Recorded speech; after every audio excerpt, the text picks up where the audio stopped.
Hi everyone. तो सुबह हो चुकी है और मैंने खाए सबसे पहले खजूर उठते ही, क्योंकि ये एनर्जी पॉजिटिव देते हैं। और फिर मैंने अपने बालों में तेल लगाया, क्योंकि आज था संडे और संडे के दिन मुझे लगाना था तेल, क्योंकि मैंने एक हफ्ते से बाल नहीं धोए थे। उसके बाद मुझे इतनी तेज़ भूख लगी कि मैंने मूंगफली को फ्राई करके वहाँ पे फिर मैंने पोहा वगैरह बनाने का सोचा, लेकिन पोहा था नहीं। फिर मैंने उपमा पानी में डाला और ये उपमा मैं ऑलरेडी लेकर आई थी फ्राई करके, और फिर मैंने इसको पानी में डाल करके उबाल करके थोड़ा बहुत नमक कम लगा तो और उसको खाया। फिर मैं बैठ गई पढ़ने के लिए, और फिर जैसे ही मैं पढ़ने के लिए बैठी वैसे ही मेरा मन कर रहा था कि कुछ मंगा लूँ खाने के लिए। फिर मैंने सोचा रहने दो, थोड़ा पढ़ ही लेती हूँ, मन तो लगता ही नहीं है।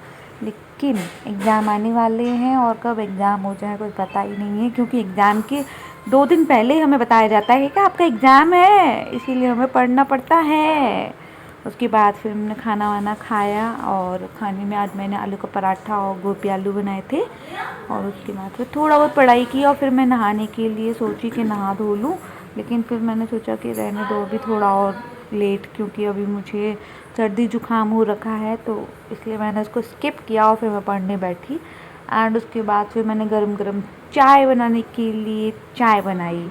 एंड उसके बाद फिर मैंने बाल वाल धो लिए थे, एंड फिर मैं शाम को वॉकिंग पे निकल गई। और चंदा मामा इतने प्यारे लग रहे थे, क्योंकि वो दिन करवा चौथ वाला दिन था, इसीलिए चांदी बहुत ही खूबसूरती से अपने आप को दिखा रहा था।